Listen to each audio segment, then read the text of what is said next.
All right, so it's election season, again, down under. It is. And with the 2025 federal election coming up, Yep. we're going to be taking a deep dive Okay. into some of the rhetoric Uh. surrounding one of the key players, Peter Dutton. Okay. Now, we're doing this because, Sure. understanding this stuff is crucial for making informed choices Absolutely. when we're at the ballot box. Right.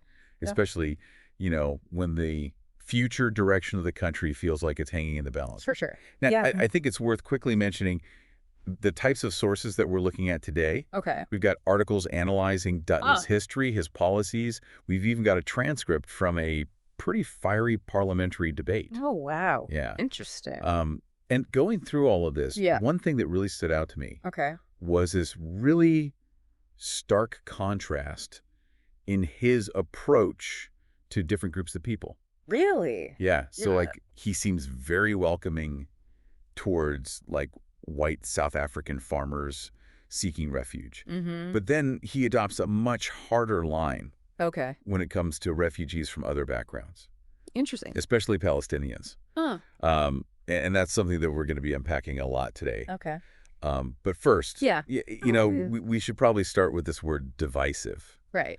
because it comes up all the time when people are talking about Dutton's rhetoric. It does. Yeah, for sure. And I think it would be helpful for the listeners if we could sort of take a moment Sure. and break down exactly what we mean when we say that. Okay. Yeah. Why is this rhetoric considered divisive? Yeah. And what are the potential consequences of that? Yeah, well, I think when we talk about divisive rhetoric in this context, we're really talking about language that's intentionally used to create a sense of separation or even conflict between different groups of people. Right. So it's not just about disagreeing with someone. No, it's more about framing those disagreements in a way that sort of pits people against each other, Right. Like creating this us versus them mentality. Okay. And how does that play out in practice? Well, we see it a lot with how certain groups are portrayed in the media, in political speeches, even in casual conversations. Mm-hmm. Like, for example, you mentioned Dutton's stance on refugees. Right. That's a prime example of how this divisive rhetoric can work. Okay, so let's unpack that a bit. Sure. Because, we were talking about his comments on Palestinians fleeing the conflict in Gaza. Right. And he's called for a ban on them entering Australia. Yeah, I remember that. Arguing they pose a national security threat and even drawing parallels to terrorist organizations, Yeah. That's some pretty heavy stuff. It is, and it's a very deliberate choice of language. And it's not just about the language. Yeah, absolutely not. It's also about the underlying message being sent. Exactly. It's about creating a sense of fear and suspicion towards a specific group of people. Yeah, and I think it's important to remember that these are people fleeing a war zone. Right. They're seeking safety and refuge. To paint them all with the same brush as potential terrorists, it's incredibly dehumanizing. Absolutely. And it ignores all those comprehensive security checks that Australia already has in place. Right. Like everyone entering the country goes through rigorous vetting. Exactly. So to suggest that somehow these refugees pose a unique threat is just not supported by the evidence.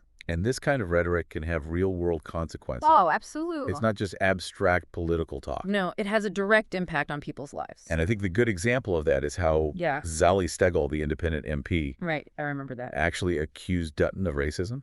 Yeah, she was pretty vocal about it. During a parliamentary debate. Yeah, she was. She argued that labeling all Palestinian families as potential terrorists not only shuts the door on humanitarian aid, but is inherently racist because it paints an entire group of people with the same brush based solely on their origin. It's like saying all members of a certain group are inherently dangerous. Exactly, and that's a dangerous generalization. Now, Dutton did try to defend himself. He did. He said it wasn't about religion or politics, but purely about keeping the country safe. Right.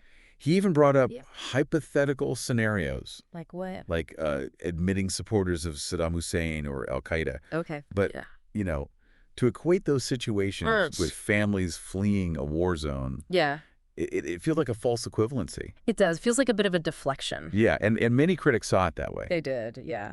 But it is worth noting that Dutton did receive support from some corners. He did. Particularly from some commentators on Sky News. Yeah, they came to his defense. Which just adds another layer to this whole debate. He does, yeah. Because it shows how media and political allegiances can really influence the narrative. They absolutely can, yeah. In how the public perceives these issues. For sure, yeah. And it's not just Palestinians, right? Yeah. Like, there are other examples of this. Yeah. This targeted rhetoric. Right. Like, Dutton has also made controversial comments about Muslims. Specifically those of Lebanese descent. Oh, right. Yeah. And he suggested that they were disproportionately involved in terrorism. I remember that. And even placed blame on former Prime Minister Malcolm Fraser for their presence in Australia. Really? Yeah, he claimed that their arrival led to an increase in terrorism. Wow. And you know, again, we're seeing these generalizations and a lack of context. Yeah, because, you know, there have been instances of individuals from those communities being involved in crimes. Right.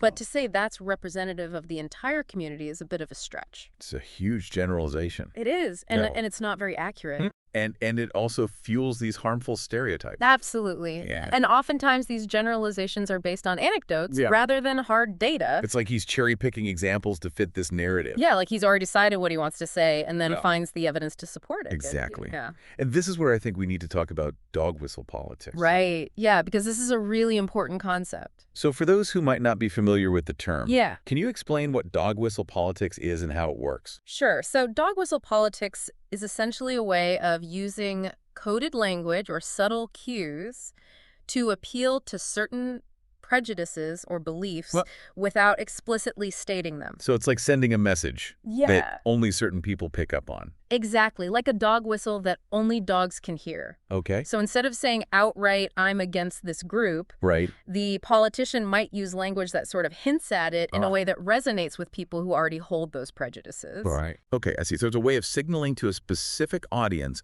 without alienating others who might not be as receptive. Exactly, and it allows politicians to sort of tap into those underlying fears and anxieties without having to explicitly endorse them. And that's why it's so important for voters to be aware of these tactics. It is, because you need to be able to see past the surface level message. To the real meaning behind the words. Exactly, and consider the impact those words can have. And you know, it's not just limited to immigration and national security. No, not at all. We see this tactic used in all sorts of political debates. All the time. And Dutton has also used it when talking about the South Sudanese community, suggesting they're responsible for a gang problem in Melbourne. And again, we see the same pattern of generalizing based on the actions of a few. It's like he's creating this sense of fear and insecurity around an entire community. Yeah, and often relying on anecdotal evidence to do so. It's almost like he's using fear as a political tool to mobilize support. It's a common tactic. It is. Yeah. Fear is a very powerful motivator. It is. It can make people more receptive to certain ideas or policies. Even if those policies might not be in their best interest. Exactly, because when people are afraid, they're more likely to look for someone to protect them. Right. And that's when those authoritarian solutions start to look more appealing. And speaking of targeting specific groups, Dutton's comments about Indigenous Australians also raised concerns.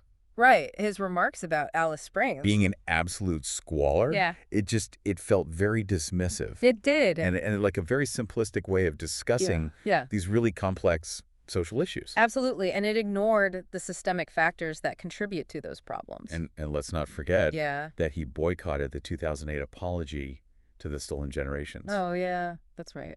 Although he did later apologize for that. He did. When he became opposition leader. Right. Which, you know, some might see that as genuine growth. Others might view it as a politically expedient move. It's really up to each voter to decide how they interpret that. Exactly. But it's impossible to ignore the political context. It is. Especially as we head towards an election. Yeah. And that's something we'll be exploring further in the next part of our deep dive. All right. We'll be looking at accusations of racism, examining the potential political motivations behind his rhetoric. Okay.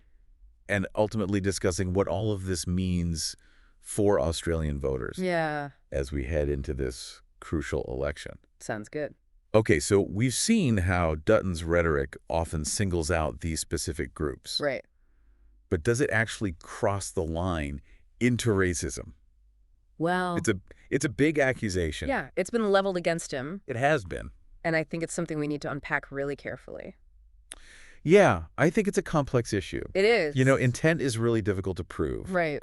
But we can look at the impact of his words. Right. And consider, do they fuel a climate of fear? And hostility towards particular groups. Do they reinforce negative stereotypes? And do they make it more difficult for those communities to feel safe and welcome in Australia? Yeah, absolutely. And looking at the sources, it seems like the criticism really centers around the fact that his words have real-world consequences, that they can actually fuel discrimination and prejudice. Right. And I think some would argue that his focus on specific groups, particularly those from non-European backgrounds, while advocating for others who are predominantly white, it reveals this kind of concerning bias. It's like his definition of Australian values seems to shift. It does. Depending on who he's talking about. It really does, yeah. And this is where the political context becomes really important. Right, because some people would argue that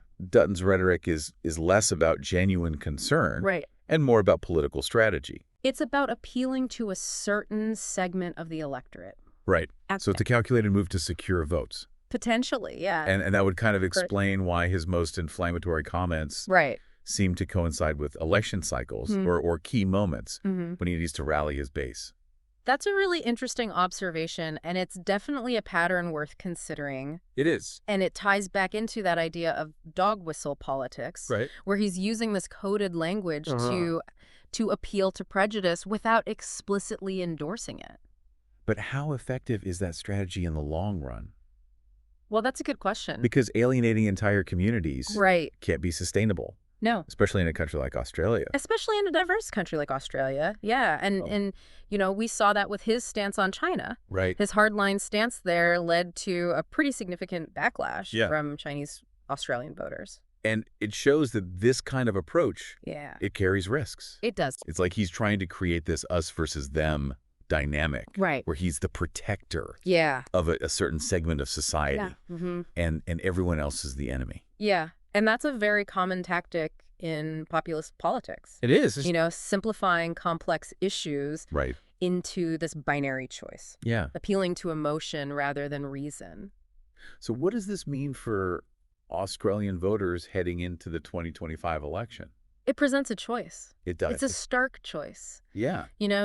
Do we want to endorse this leadership style that thrives on this division and fear? Right. Or do we want to choose a path that values unity and inclusivity? And respect for all Australians. Exactly. Regardless of their background. Regardless of their background. It's like a choice between clinging to the past and embracing the future. That's a great way to put it, yeah. And this election really is an opportunity. It is. To decide what kind of nation we want to be. Do we want to be defined by fear and suspicion? Right. Or do we want to be known for our compassion and fairness? And our openness. And our openness, exactly. Well, we've spent this deep dive looking at Peter Dutton's rhetoric. We have. And, how it plays into these larger themes of division and fear. Yeah. It's pretty heavy stuff. It is. But, understanding this is so important. It is. Especially as we head towards this election in 2025. Absolutely. It's about recognizing the power of words. Right. And how they shape our perceptions of the world around us, of each other. And ultimately the future we're trying to build. Exactly. Because this isn't just about one politician or one election. No. This is about the direction we want Australia to take. It is. It's a big question. Do we want a society that embraces diversity and compassion, or one that gives in to fear and exclusion? And that's the choice that voters face. It is. It's a choice between two very different visions for Australia. One that seeks to divide us based on fear and prejudice. Right. And another that calls for unity, inclusivity, a shared sense of purpose. It feels like we're at a crossroads. It does. Like a pivotal moment. Yeah. Where the decisions we make will have a lasting impact. And recognizing that, our individual choices have collective power. They do. And voting is just one part of that. Right. It's also about engaging in constructive dialogue, challenging divisive rhetoric wherever we encounter it, and holding our leaders accountable for the language they use. So it's not just about who we vote for. No. It's about how we participate. Exactly. In the process as a whole. It's about demanding more from our leaders. Yeah. Pushing for policies that promote understanding. Right. And creating a political climate where fear and division are no longer effective tools. They shouldn't be the go-to. No. wouldn't be the easy way to gain power. This deep dive has really shown me how crucial it is to be informed, to think critically. Absolutely. About the information we're consuming. And to recognize the tactics being used. Yeah. To try and sway our opinions. Because we as voters have the power to shape the future. We do. It starts with informed choices, demanding better from our leaders. For sure. And engaging in respectful dialogue. Absolutely. Even when we disagree. Even when we disagree, because at the end of the day, the future of Australia rests not just on politicians, but on all of us. On every single voter. Exactly. And here's something to think about. Okay. As you navigate this political landscape, how can we as individuals contribute to a more inclusive and compassionate society? It's a good question. Regardless of who wins the election, it is. It's something worth reflecting on, discussing, and acting upon. Food for thought. It is. Thank you for guiding us through this deep dive. You're welcome. It's given us a lot to think about. Good. As we head towards this election. It's a big one. It is.